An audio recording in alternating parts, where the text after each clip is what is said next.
Hello again and welcome to Frontierland with me, Dean Allen. I hope you're well. This is the last show of 2022, would you believe? So thank you for those who've supported us so far. We're definitely going to be back early next year, so we're looking forward to that. So whatever you're doing in the holidays, whether you're watching this live, of course, or you're watching it during the holidays, I hope you're having a wonderful time.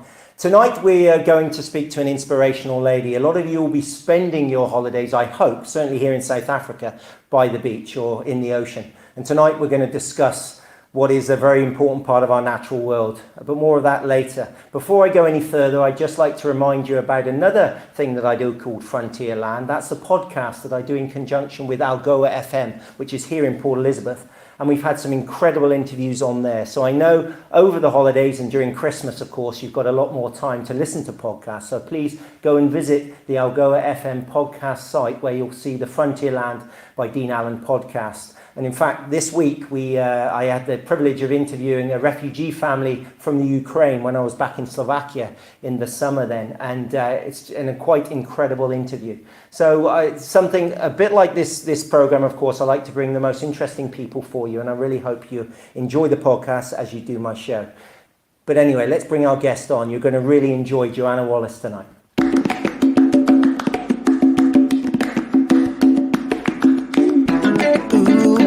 Show. Now it's your time to shine. We're gonna have a chat tonight. Another good time.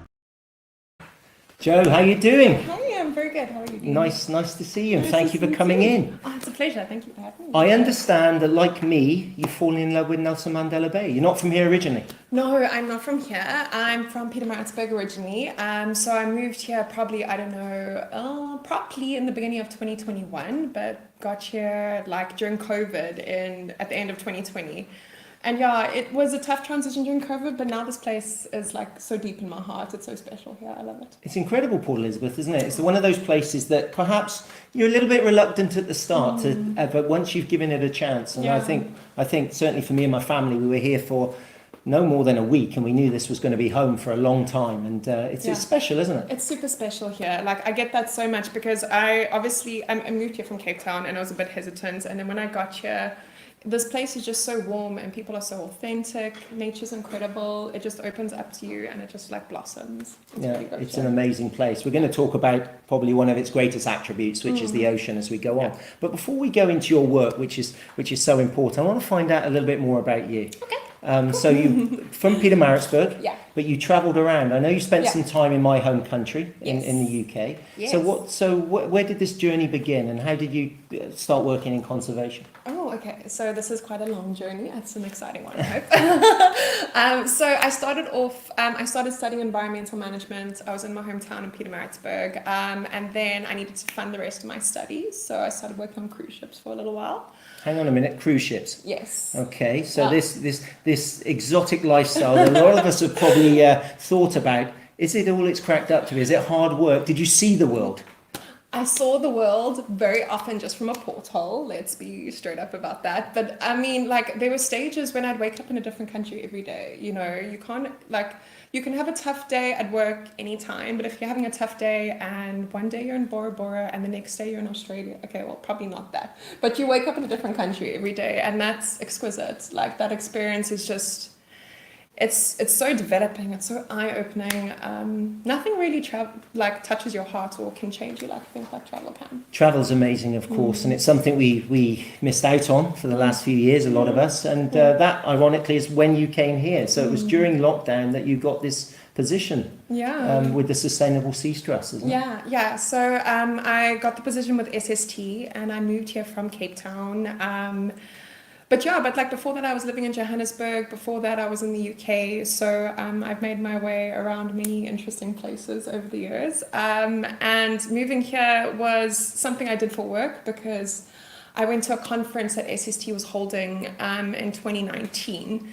And the conference was just, it was so energetic. There was so much going on that I respected, that I wanted to get involved with, and I kind of just fell in love with SST afterwards. And then I got offered. Well, they had a position open, and then I applied for it, and then I got it eventually. So the move was it was like a natural progress. I think it worked out well. What did you study? You're in the UK, a place called Norwich. If anybody knows the UK, that's East Anglia. The other side to where I'm from, I'm in the southwest. Yeah. This is in the southeast. UAE, which I know, UEA, I should say. Everyone does that, don't worry. I know. What did you study there, and what led you into this line of work? Wasn't that where you really got your inspiration that this is what you wanted to do? Absolutely. So, like I said, my undergrad was in environmental management, and then my master's, I studied water security. So water security is essentially freshwater management that takes a little bit of like the climatological, the political, the social, the economic, the governance issues, and it kind of brings them all together about how we manage our water sustainably, our fresh water. So then finding myself in ocean conservation kind of felt like a natural transition because, you know, all the water systems in the world are connected essentially, like rivers run to oceans. It's just, you know, like how everything is so connected. So conserving the oceans really felt like a very, very natural way to go within my career.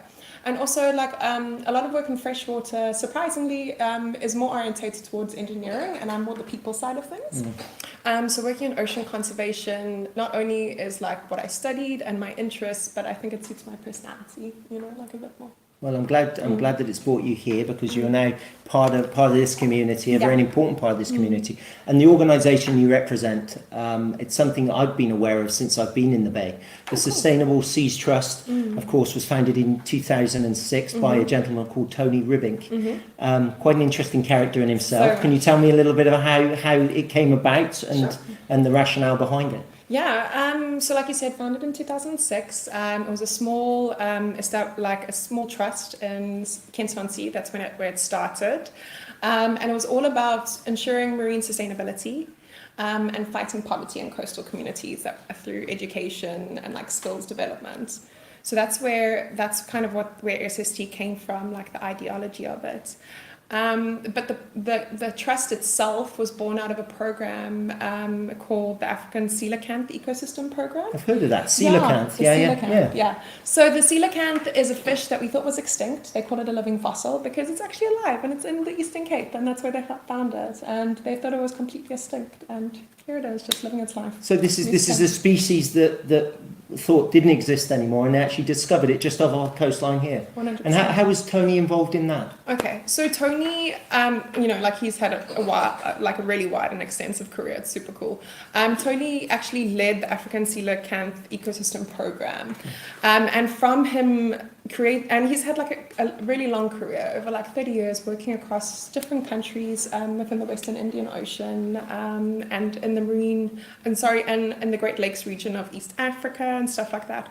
So he developed this great big network of people who, you know, work actively to conserve the oceans with quite a human point of view, like a community point of view. So that's where the need was identified to create a marine conservation organization that conserves the oceans through supporting coastal communities that live by the ocean and depend on the ocean. Because coastal communities depend on the ocean, and the other way around, the ocean depends on coastal communities. So, like, that need was identified and spotted, and then. And that's where the word sustainable comes from. I mean, as you know, I'm writing a book for a gentleman called Adrian Gardner about the history of wildlife tourism in the Eastern Cape, and increasingly we're looking at these models where you engage with local populations. You don't do it despite them, you do it with them. Is that the same with our coastline? Yeah, it's very important, that idea of like co-creating and like coming together to conserve, because, you know, especially when it gets down to the fact that like a lot of coastal communities, they've been, or like people living in natural areas have been living there for generations. So the idea of conserving those areas without them doesn't make any sense, because they have great local knowledge, you know, and those they know the landscape so well, they know the marine environment so well. So like linking them in with conservation is not only good for conserving, but it's practical because people rely on those spaces, you know what I mean? So like helping them to live in them more sustainably where everyone benefits. It just makes sense, you know? Well, a good friend of mine, Sean Van Eck, recommended that I speak to you because he was very impressed that you spoke so passionately at a recent tourism conference. And that's part of it, of course. Tourism is linked to what we're doing. It's the sustainability of this. And of course, tourism especially in this region, exists arguably because of our coastline, and it's so 100%. important. And but it's all linked, isn't it? The health of the land and the sea are linked. Yeah, absolutely. So, I mean, a good coastal environment is the result of how people on land interact with it and manage it, right? So when you're in an area where there's things that are happening on land that are maybe polluting or like degrading, that'll affect the coastal area too. So tourism itself, I mean, if you think about tourism, what would tourism be without the natural beauty of a place, especially in the Eastern Cape? Like, people come here for the beaches, they come for a quick trip, you know, to the mountains or to go to the wildlife. And you can actually find quite a lot of research out there that speaks to the fact that people will pay more to go to places that aren't polluted. And people also cite making sure the environment is clean as one of the things they look for in a destination, a tourism destination. So living within our natural environment sustainably is good for tourism and it's good for the economy. Yeah. So that will kind of... Talking of tourism, Gary, I think we've got a few. This is a rather... You're very well travelled. Let me put it like this. I asked you to send in a few pictures earlier when we were preparing for the interview, and I had to select. I was quite envious because you've been in a lot of places. I mean, it was a kind of Phileas Fogg around the world kind of trip when I was looking earlier. Is this in recent times? Where was this? This was in 2010, I think. I was in Egypt. So I was in the Red Sea, and I was at this great resort in the Red Sea, and I got to travel a little bit about Egypt. We went to Giza to check out the pyramids. We went to the south to the city called North, Luxor. And then this guy who had the most lovely camel. and tell me, we often think about our coastline being beautiful. I mean, you don't imagine North Africa having the same attribute, is it? It's beautiful. Is it? It's just like a different kind of a beautiful, different right? beauty, isn't it? Yeah, so we're talking desert beautiful, Yeah. which is its own experience altogether. So Yeah. here we've got like this lush, what's it called? Fynbos beauty and natural beauty. And this is different. But the good thing is, it gives you a sense of what we have here, isn't it? The fact that you've got comparisons. You can see from these pictures as we go through now that. But this is local, isn't it? I think this is the Wild Coast. This is the Wild Coast, This is the of Wild course. Coast, I mean, yeah. this is I think the piece of paradise. I think look at it. we've probably got. Would you suggest it's one of the most unspoiled pieces of coastline Oh, I think so. in the world, perhaps? I mean, it's hard to say, like about that, but like. The Eastern Cape is just so special because, for one thing, the bay that we live in is along a migrating route where there's loads of marine life that kind of come and stop in here and rest and do their thing before carrying on.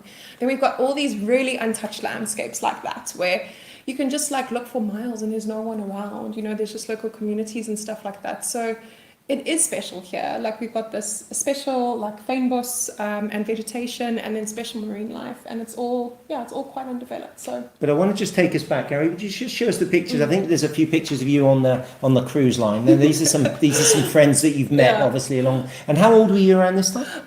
When I was on the cruise ships, I was like 25 and 26. Oh, what a joy! Yeah, what a it joy! was so much fun. And you, where were you working? You were a marine biologist at that stage, weren't you? No, I was still getting through my undergrad at this stage. Okay. So then I started off working in housekeeping, and then I went on to work in the bar, where essentially I was pouring people drinks and keeping them happy. I mean, and you were a model as well, I understand, Gary. I think there's a couple of pictures. This was Norway, of course. Yeah. And how long do you get in the port? That's the couple of hours This at a is it. shot. So you have to be like a really targeted tourist when you're doing this. Yeah, You're like, yeah. I want to see this, and this. I've got 4 hours or 3 hours to do it, and I'm going to do And it. the highlight of your trips, would you say the fjords? Would you say the northern seas more than? Well, the Norwegian fjords were incredible, but I'm obviously like a big nature geek. So we also went through French Polynesia, so like the Pacific Rim down there. And there was a night when we were sailing, I don't know if we were like Bora Bora or Tahiti or around there, but we saw a volcano explode at sea. And then you saw the lava flowing down the mountain, and that was incredible. So now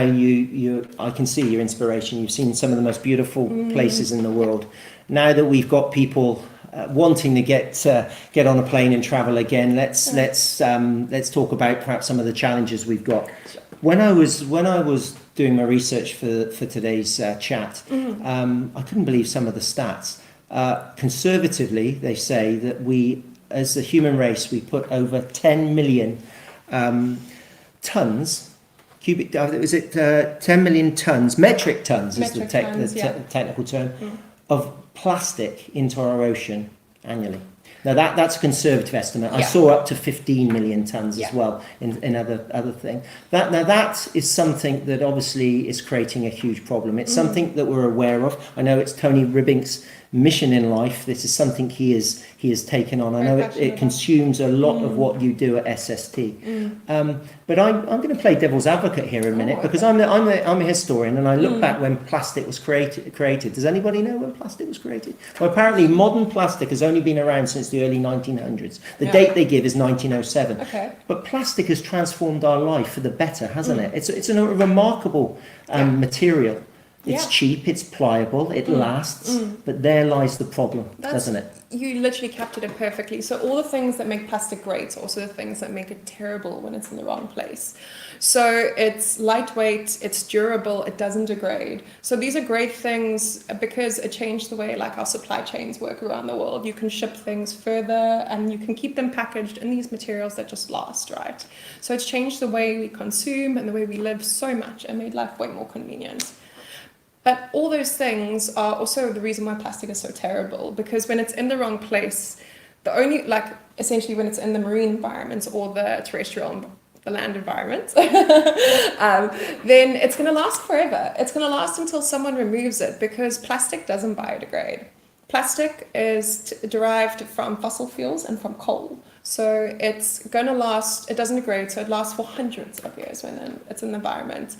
And the thing with how terrible it is about, it doesn't just it's expensive to take out the environment. So once it's in the wrong place, once it's in the marine environment or on land or something, it's really expensive and time consuming to remove, and it's a resource. It's like a fossil fuels based resource. So it has value. So you know what I mean? So all these factors all together, it makes it a really big problem. Plastic pollution itself is a big problem because of these things.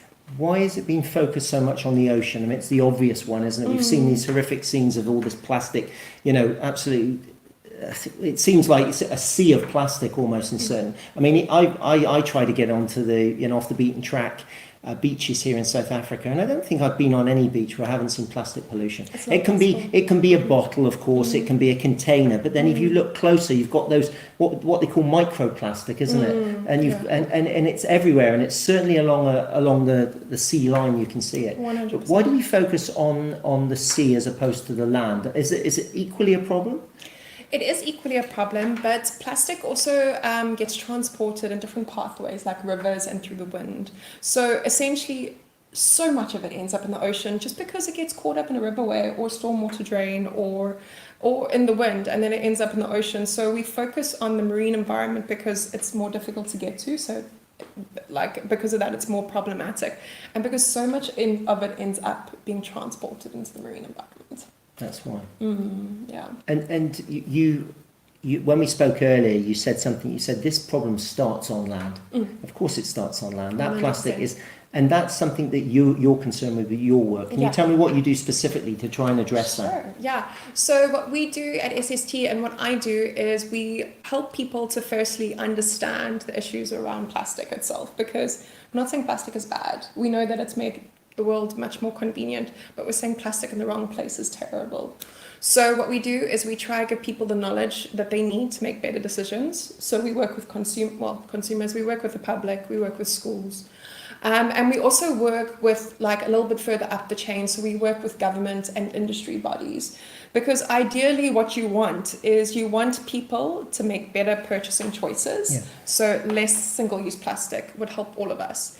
We also want people who regulate the environment and make products and things like that to make less problematic plastic. So plastic that can be easily recycled, plastic that is treatable, and we want them to plan how they get their plastic out of the environment if it ends up there. So we're not saying it must stop. Well, less would be great. Less plastic would be great.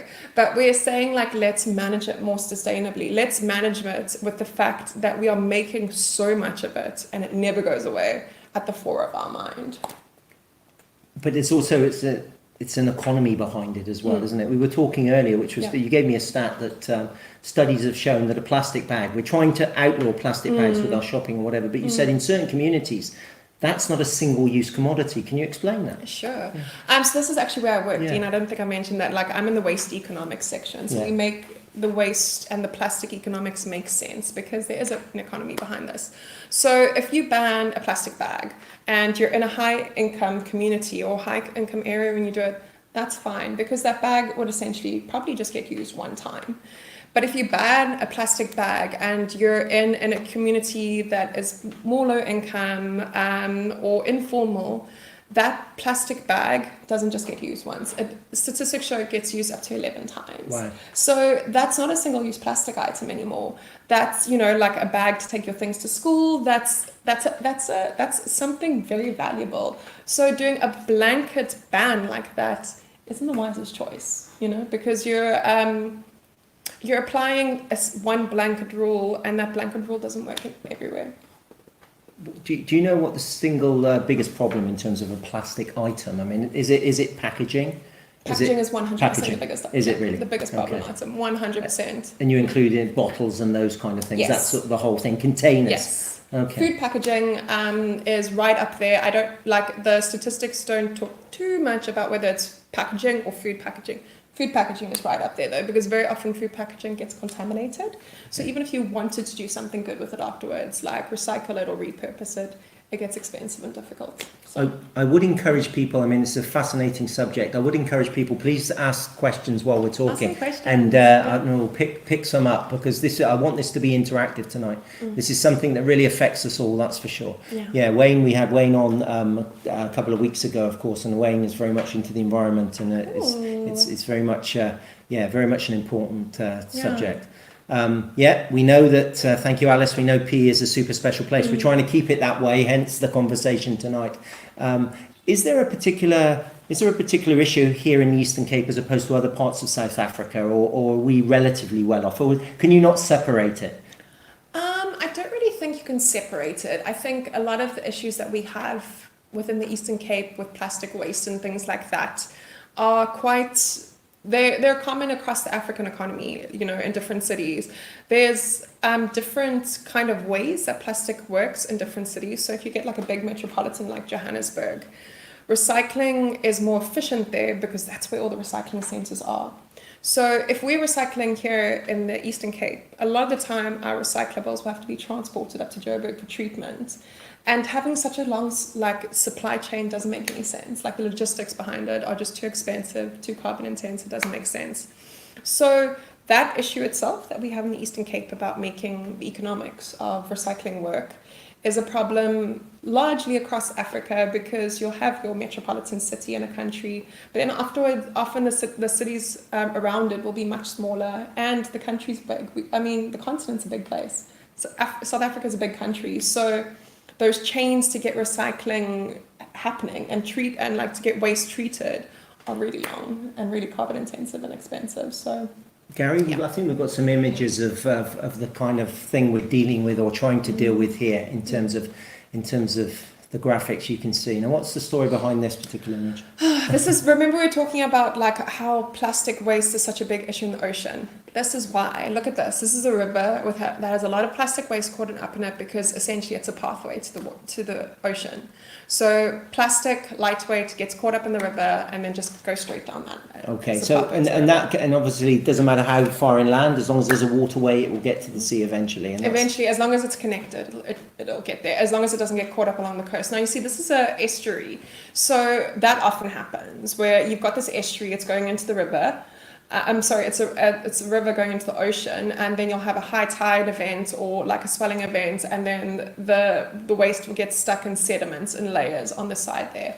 So like the rivers and the ocean, it's like just where plastic gets caught up so easily. But isn't that nature? I mean, look at this. Yeah, so this is where it originates. Of course, we've all seen places like this in South Africa, and it's easy for us in our nice environment, our nice suburbs, to say, why do people live like that? But at the end of the day, it's all about service provision, it's about education and those kind of things. But this ultimately could get into the ocean. This is what we're talking about. 100%. So what is the answer, Joe? How do you deal with it at source when it comes to that? So obviously better waste management systems are the thing that we need. But waste management itself is also a complicated thing because essentially at the end of the day, it's technically the municipality, local government's responsibility. But waste management is a very, like across the board, we've done research. The waste management departments across Africa are incredibly underfunded. It's such like a, it's like a later thought when it comes to government and government spending and stuff like this. So although we would like to say, like better waste management, municipalities do better, they're dealing with big countries with a lot of waste where they've got to go really far to collect all that waste and they need a lot of money to do that. And most departments are super underfunded, so it's difficult for them to do that. So I think, honestly, one of the biggest things that we need is we need more collaboration from the private sector and from business, or even from communities, where we can do waste management together and make it more efficient, because it's not efficient right now. I mean, it's an expensive process, isn't it? I mean, it's not an overnight fix. I wanted to ask, where does SST get their funding? You're a non-profit organisation, of course, but how many staff do you employ now? We've got about 30 people. About 30, so it's a significant organisation. Yeah. Where do they get their funding, and how much of that is an issue? And are you secure for years to come, hopefully? Well, like most NGOs, or NPOs, we work on 3 to 5 year funding cycles. So we've been funded by the Norwegian government for the last 3 years, which is great. They're fantastic. But we're like, as an NPO, we're always looking for support, whether it's financial support, volunteer, like intellectual support, like helping us prop up our network. We're always looking for ways that we can essentially do what we do it better. Because how you do stuff like this, like education, waste management, capacity building, is through good networks. It's through collaboration. These problems are too big for one entity alone to solve or to tackle. So it's so important to have a good network doing it. So if you'd like to help SST out, That's your chance. Make your plea, please. Thank you. Come join our network, get in touch with us, see what opportunities are out there for us to collaborate and maximize our impact. That's what we really need. And you've got a team of, obviously you're more concerned with sort of the corporate relationships and network building. You've got a team of scientists as well. So you've got marine biologists, you've got people out there actually testing the ocean, seeing where we are at the moment in terms of the health of the environment. Yeah, so we've got like a very big research department. Our research department does a lot of monitoring to see what litter loads are like over the years and how that changes in terms of litter that's coming from the land and litter that's coming from the ocean.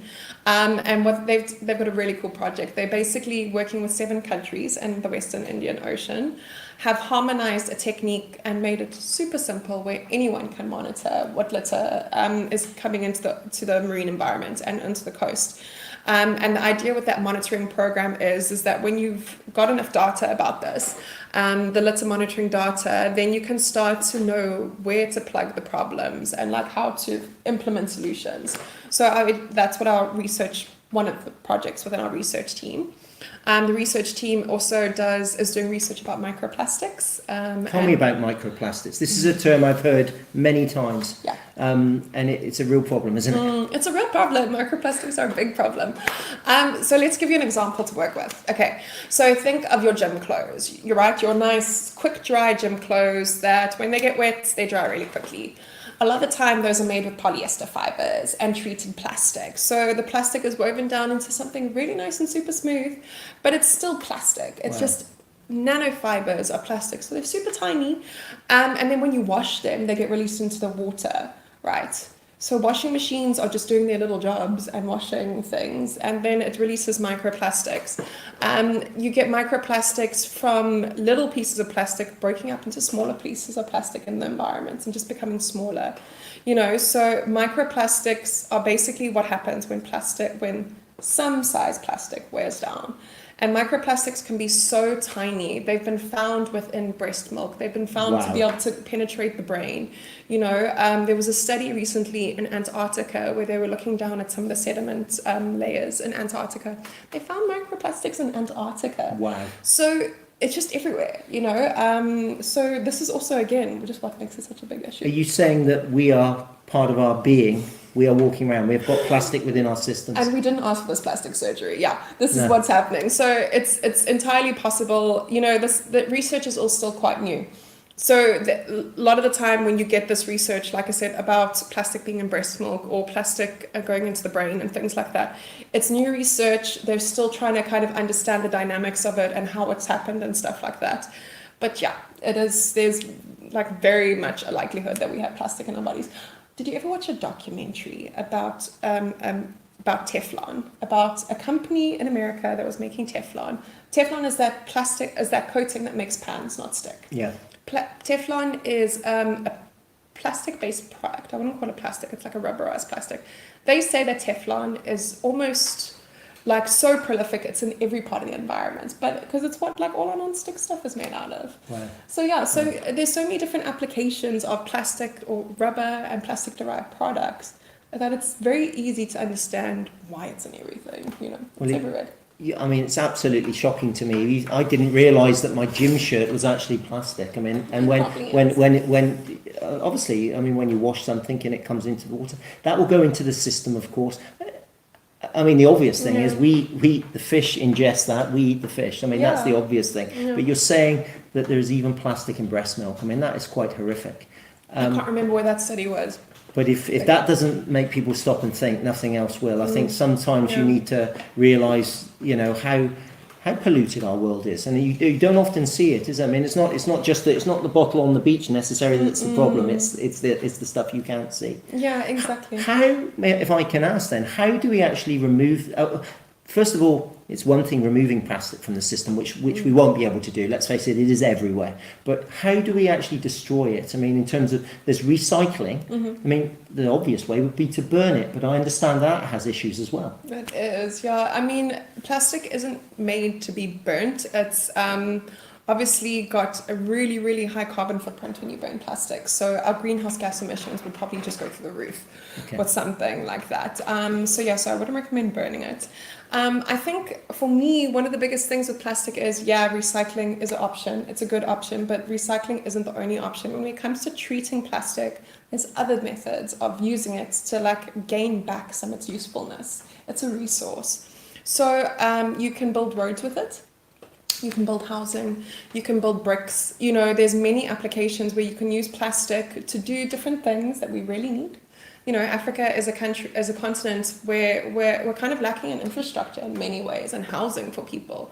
So you can apply plastic to those solutions too, and do something useful with it. I don't think destroying it is the best way to do it because it's still valuable. So if we're more efficient with capturing back that value, put it into construction, put it into roads. Roads degrade less when they're made out of plastic than butane. Wow. So there's things to do it that are more practical and more beneficial. It's just a case of getting people's mindset to change, isn't it? And it comes down to cost again. Yeah, it's expensive. It's expensive. Yeah. I think we've got a few comments coming through, Gary. Cool. I mean, this is people are really responding to what we're saying tonight. Thank you, Grant. Grant does great work out there, of course, with his environmental work. Gino, well, you talk about energy. You've got the energy, guy. Just keep doing what you're doing. Thank you. Thanks, Craig. No, really looking forward to tonight's show. Why are we not able to buy a simple item like bananas without plastic? Now, this is something that... 100% it. Why?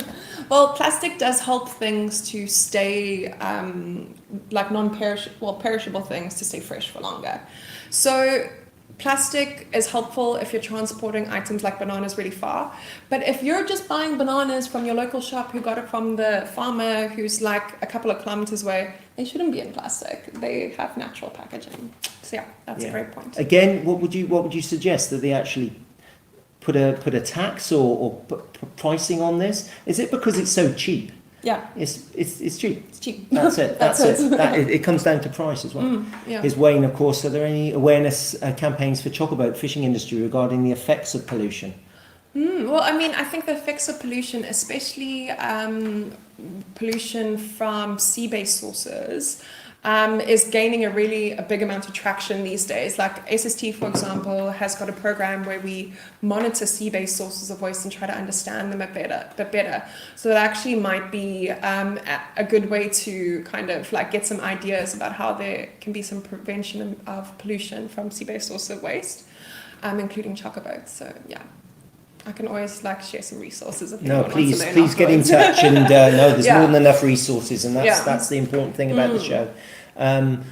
Always fighting litter and sewage. Yeah, the Barkans Valley, of course. I mean, an absolutely beautiful part of our metro here, and again, it's just littered, isn't it? Yeah. With pollution. Yeah. There we go. Thank Bruce you, is Bruce. my old lecturer. Hi, Bruce. Oh, really? Yeah. Oh, really? You better be on form. Thank you, Bruce. We'll make sure that we say the right things as well. No, it's really important to bring this awareness through, and that's what you do. I mean, it's not just about going into schools; it's about communities as well. What your interactions, is that part of what SST do in terms of education? Education is so important, isn't it? 100%. So to answer your question and Bruce's question at the same time, what's so interesting is our education department. We have a great education department at SST. They've done research where they've monitored different interventions about awareness in schools. So they were looking at some grade 5, 6s and 7s over, I think, the last 2.5 years. And what they found out is in order to get awareness really cemented and behavior changed in children, they need 4 interventions to make that impact happen. So 3 interventions, not quite enough. Children don't change their behavior, but for 4 interventions, children will change their behavior. So stuff like this is what we need to be doing more. Children need to know in school what the deal is with plastic and what the options are to be kinder to the environment, build that environmental connection. With adults, I feel like the tactic you need to make with adults is you have to make it really accessible, you have to make it easy to do, and you have to make it make sense in the life they're already living. I think the key to behavior change is to make sure people have the right amount of motivation and the right amount of ease to do something, because we're all busy, there's a lot of issues in the world, you can't care about everything, and you're just trying to out there live your life. So to make an intervention with adults easier, we have to make it accessible, we have to make it easy to do, and we have to have that little bit of right motivation at the right time. And do you deal with the actual plastic industry, the packaging industry itself? Because surely it's at source. Yeah. I mean, something as simple, especially in an economy like South Africa and Africa, but most economies, if you put a value on something, say a returnable, a bit of money on a return of a bottle, for example, that bottle will be looked after, it'll be stored. It's been proven to be the case, isn't it? Yeah. Why don't we do that more? Is it I know it's cost, but surely the responsibility then comes with the firms, but also from a macro level, the government should say, this is what we must do. Because if you don't change that behaviour, these bottles, this packaging will just keep being produced. Like the listener on the watch just said, it's the viewer just said, if you put bananas in a clear plastic cellophane, we expect them in there. But if they weren't, then it becomes the norm. People would make different choices as long as the options that are presented to them are not too much of a price difference and they're accessible. People will make better choices then. So with making it accessible like that, I think that's what it all comes down to. People just need that ease of doing something. And there are good there's good legislation and there's good programming out there that helps producers, so companies that make a lot of plastic and their plastic waste ends up in the environment, that's helping them to get it back and do better. So we've got this great piece of legislation in South Africa. It's called Extended Producer Responsibility. And what it is it's a tool that that can get used by different kinds of projects and different kinds of programs to basically plug the gaps into getting the waste out of the system. getting the waste out of the environment. Either by helping design better so that there's less waste being produced, or by actually reclaiming and collecting that waste once it's in the environment. So we have the legislation out there. It's complicated to get all the metrics down and the terms and conditions and stuff like that, but people are busy with it. So I think it's going to come with time. So that's when things like what you're talking about, returnable bottles and stuff like that, that works in the Northern Hemisphere, in smaller places where the supply chain is shorter. That does work, and where you have a much more a consumer base that knows about these things. So here we still need to do a lot of education and help people quite a bit. So we have different models that can work. We have a great informal sector who collect a lot of waste, and it can really be a way to improve local economic development, to give jobs and stuff like that. The waste economy, if you will call it that, is a really great way to as a tool of development also. So talk about the Northern Hemisphere, actually. It reminds me of my trip back to Slovakia now, recently. I was in a supermarket and people were queuing to this machine, and I wondered what it was and what they were doing. They were carrying bags and bags of plastic bottles. They were feeding into this machine. A ticket would come out and they would go and get a refund at the till, or used for their groceries. And you could just see how that, I mean, obviously that took technology and whatever, but it's a mindset, isn't it? Yeah. If you It's a kept that culture. plastic, it's a culture, exactly that. I wanted to ask you about this idea that it's somebody else's problem. It's not, is it? No. You know, you said that SST has been kindly funded by the Norwegian government. They could have said, well, let's look after our own backyard, you know, the Norwegian Ocean, of course, that's a beautiful part of the world. But do they look at the fact that we share an ocean? We share, that all oceans are linked. Exactly. So if you pollute one part of the world, it's gonna actually It's come going to end out. up on someone else's doorstep, you know. Waste is a transboundary issue. That's what we call it.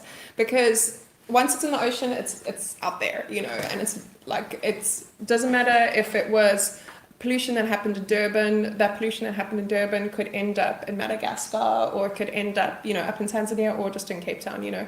It can end up anywhere.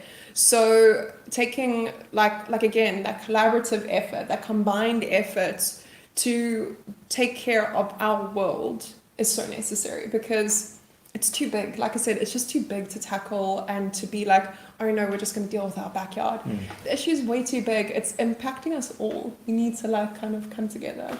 And is there an issue with sort of food security as well in terms of this? I mean, does it impact at that level? Well, I mean, so I don't know if you've heard that statistic that was going around about how I think it's by 2030 there will be more plastic in the ocean than fish.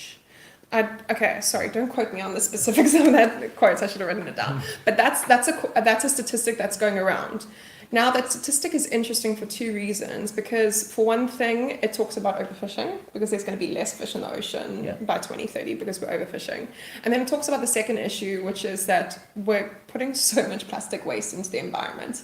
So when you look at it from that perspective, more of the way that plastic degrades the environment and is a major pollutant, and it's harmful to animals, it kills animals. Like, you get so many animals that eat plastic by mistake, and then it ends up in their bellies.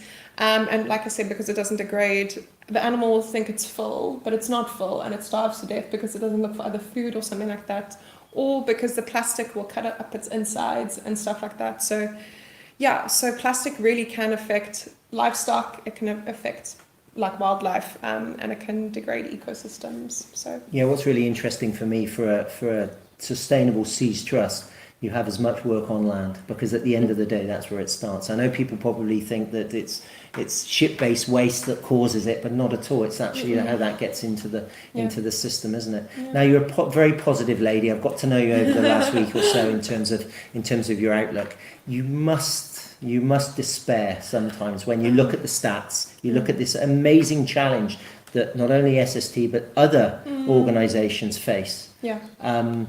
Have we got hope for the future? I know let's say we've got to have hope. What else have we, I often say at my talks, if we haven't got hope, what have we got? But if we continue, say for example, are there forecasts of what's going to happen in say the next 10 years? And can you see a trend where this is actually starting to be at least arrested or at least slowed down? I would say yes. I would say, okay, no, but first up, let me be straight. I have big climate grief sometimes. I just get, like, I am a positive person, but I love nature and I love the environment. When I'm outside, like a lot of those photos I took of all the waste in the environment, and I get so sad when I see this. Like, I start picking up trash when I'm at the beach and I just can't stop myself. Is this multi-layered waste? This is multi-layered waste, Dean. So all the different layers you can see there. So that's happened at like tidal events and stuff like that. Or sorry, it's a riverine system. So that plastic is washed up there, and then there's been changes in the landscape, and then sediments have come over it, and then it's happened again. So you see like a perfect. It's almost like a fossil, isn't it? Exactly. It shows how it's actually been preserved. Yeah. So how old would some of that plastic be in those layers? I mean, that could be happening, let's say, over the last like 10 years or so, maybe a bit less, yeah. So it's not even what we see on the surface, it actually goes deep. It's down in sediments, especially in the riverine and the ocean systems. It gets like washed up, and then it gets sediments over it, or like something, and then it just... Come on, let's cheer ourselves up. Okay. Come on. Tell me some of your success stories. What have you really, you thought, you've gone to bed at the end of the day and you thought, do you know what, we had a good day today. We actually saw a change. Yeah. And yeah, give us some let's get some inspiration. Okay, Yes, cool. please. So we're working on this really cool campaign at the moment, and it's with the tourism sector, and it's giving tourists, like businesses and establishments, the tools that they need to just create less plastic. So they can recycle, reuse, repurpose, rethink, or replace plastic items. And we're going to basically create this community, and we're test piloting it here, we're test piloting it in PE, where establishments can take collective action, and the action that they can take is in their establishment themselves to reduce the amount of plastic waste they generate as like a restaurant or a bed and breakfast or a hotel. And then that challenge will go out to tourists themselves who are staying in those places or visiting those places, and they will be in an environment where they can do the same.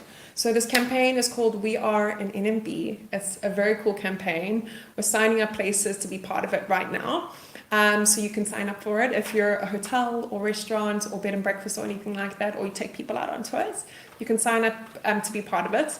And what we're doing is we're making a toolkit with everything you need to limit your plastic waste and limit the amount of plastic that you generate. And then next year, we're going to roll out this campaign and give you all the training, all the equipment, and all the problem solving that you need to roll out this campaign and make less plastic waste. And we're super excited about it. Fantastic. So we can see things happening as well. Yes, there is positive action. We just had the Global Plastics Treaty where a whole bunch of countries all over the world, it was in Uruguay, I think, last week, and a whole bunch of countries in the world like basically made commitments to end plastic waste in different ways. So there is positive action happening. So when Tony founded this wonderful organisation back in 2006, we have made progress since then. Yes. But he didn't focus on plastic specifically. There were other things. And what else do you do as well, by the way? It's not just plastics, no. So we do, like I said, a lot of marine education. So building that environmental connection is important with children and with young adults, not because just of plastic, but just because people often don't understand why the environment or why nature is important because they haven't had enough interaction with it. So any kind of marine or ocean conservation, marine or land-based conservation is important. But the first step to that is to people having a relationship with the environment. So we do a lot of education.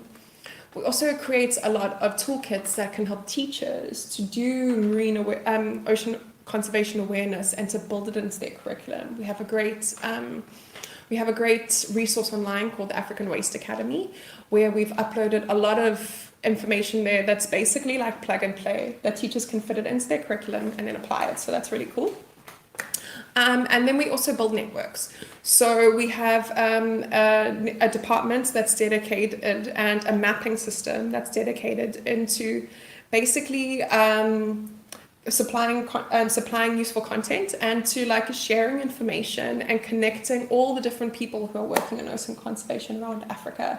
So it's a really huge undertaking, but it's so built into what we do as an organization and our like vision of like co-creating a network of active communities and like organizations and researchers and people and places that are taking action to conserve the ocean environment. And you get out there, you tell the story, don't you? I mean, that's what you're doing here this evening, and it's highly commendable.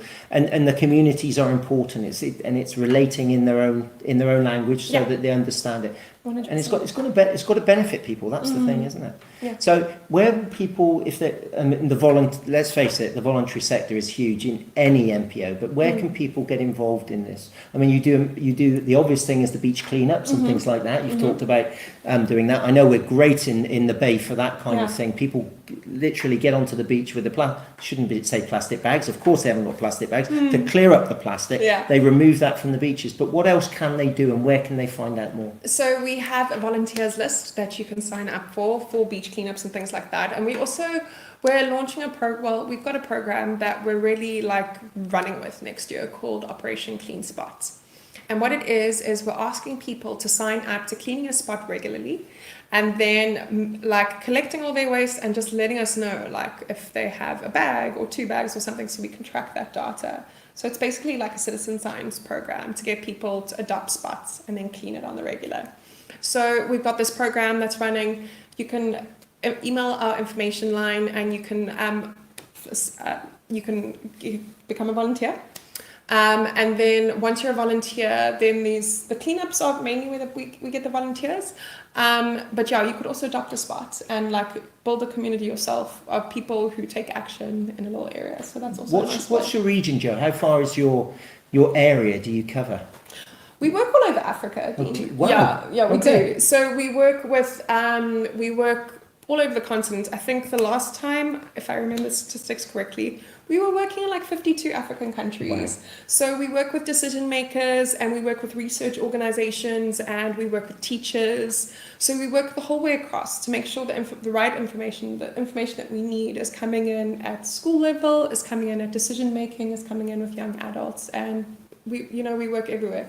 In Port Elizabeth itself, what we do here is basically you can call it our proof of concept or our testing ground, where we make sure we have the right methodologies, we make sure that we have the right insights and the right information together so that we can share it on a much bigger scale and help different countries who are less capacitated than us do conservation better. So this is something to obviously again shout about from here, because we're often the forgotten sort of corner of South Africa, but so SST based here in the Eastern Cape are making a difference around the continent of Africa, which is something to shout about. Please, we are in NMB details. Mark, I will. Mark, thank you. Well remembered. I would love to. Now we will do that. If anybody watching, albeit live or later, please do get in touch. You can drop me a message or the Sustainable Seas Trust. And we can make sure that we get that information across. I saw a study being done by a Scandinavian group with a boon across, Yeah, that's us. So our research department is working with some young researchers from Norway, and they're not really implementing the litter boom that you're talking about, but they're looking at it. So they're looking at understanding it. They're young researchers. But our research department has been piloting a couple of litter booms across different rivers in the city and seeing how they're like super low tech litter booms. That's the idea. How these litter booms function in different kinds of rainfall events. So yeah.